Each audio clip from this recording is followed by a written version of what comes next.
Waalaikumsalam warahmatullahi wabarakatuh. Perkenalkan, nama saya Zaskia Farah Maulida. Saya berasal dari SMP 4 Saralangun. Saya di sini ingin menceritakan sebuah dongeng yang berjudul Pesanku yang dari Rimba Pelawan. Selamat menyaksikan.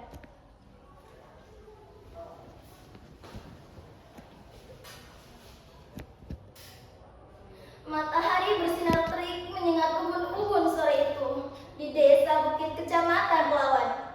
Musim kemarau sepertinya sedang berada di puncaknya. Tanah-tanah di kebun karet mulai retak dan debu jalanan berterbangan setiap kali ada motor yang melintas.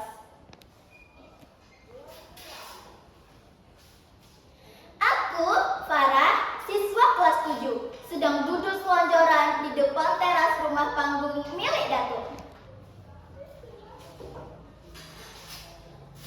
Di tanganku ada segelas es teh manis yang sudah tinggal es batunya saja. Di depanku, Datuk sedang sibuk menganyam keranjang bambu.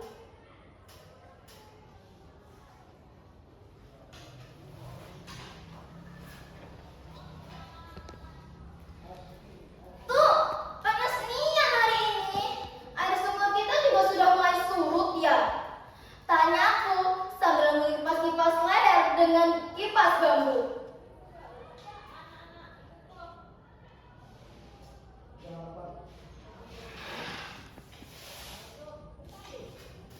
Datuk menghentikan anyamannya sejenak. Matanya menatap jauh ke arah barisan bukit di ujung desa yang masih rimbun oleh pepohonan besar.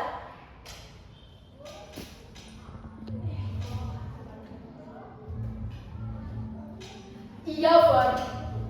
Makanya hutan di atas bukit sana itu pantang diusir. Kata orang-orang tua dulu, di situ tempatku yang penjaga rimba. Kalau ada yang berani tebang pohon sembarangan atau bakar lahan di sana, Uyang bakal marah. Balanya bisa kemarau panjang, air sungai kering, hingga kabut asap yang bikin sesak napas isi desa. Dulu, waktu aku masih SD, cerita soal Uyang penjaga itu sukses bikin aku takut setengah mati untuk main jauh-jauh ke arah bukit. Tapi sekarang, sebagai anak SMP yang sudah belajar IPA, aku mulai paham maksud terselubung dari cerita lisan itu. Bu guru di sekolah pernah menjelaskan hutan di bukit itu berfungsi sebagai daerah resapan air. Kalau pohonnya habis, otomatis cadangan air hilang dan saat musim hujan malah bisa longsor. Cerita soal Uyang adalah cara cerdas nenek moyang kita untuk menakut-nakuti orang yang serakah agar tidak merusak alam. Masalahnya, semua tidak mau peduli.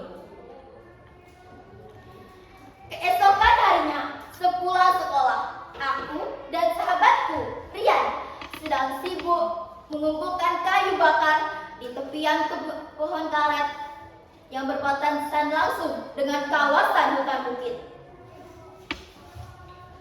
Tiba-tiba hidungku menangkap bau hangus, bukan bau asap tungku biasa, tapi bau dedaunan kering dan juga kayu yang terbakar dalam jumlah banyak.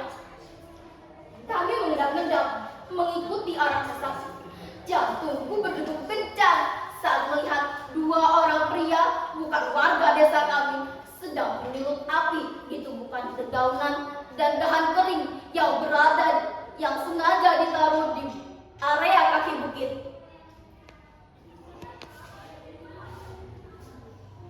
Gawat! Kalau anginnya kencang, apinya bisa merembet naik ke hutan bukit. Bisa kebakaran besar desa kita. Isi Rian panik, wajahnya pucat pasti. Kita harus hentikan mereka ya, balasku pelan. Jangan gila kawan, mereka bawa parang. Kita ini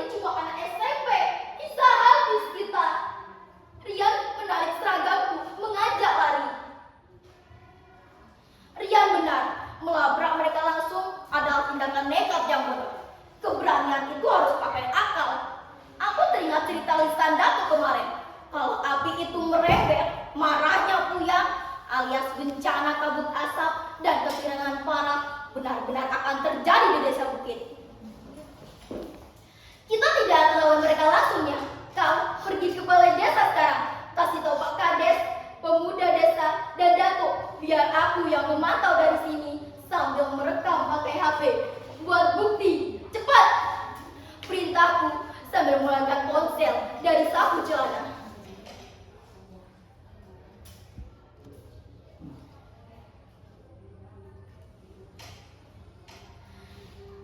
Sambil menahan napas karena asap mulai menebal, aku bersembunyi di balik pohon karet besar. Tanganku agak gemetar saat merekap wajah kedua orang itu dan kobaran api yang mulai membesar. Aku terus menapal doa dalam hati agar warga cepat datang. Hanya butuh waktu sekitar 15 menit yang terasa seperti berjam-jam. Suara teriakan puluhan warga desa terdengar membahana dari arah jalan setapak. Datuk berada di barisan paling depan bersama Pak Kades dan pemuda desa yang membawa ember, karung basah, dan alat seadanya. Melihat rombongan warga yang marah, kedua pembakar lahan itu panik dan mencoba lari. Namun mereka kalah cepat. Keduanya berhasil diamankan oleh pemuda desa. Sementara warga lainnya bahu-membahu memadamkan titik api sebelum menjilat pepohonan hutan bukit. Beruntung api belum sempat membesar. Di malam harinya di balai desa, kedua pelaku itu diserahkan ke pihak berwajib.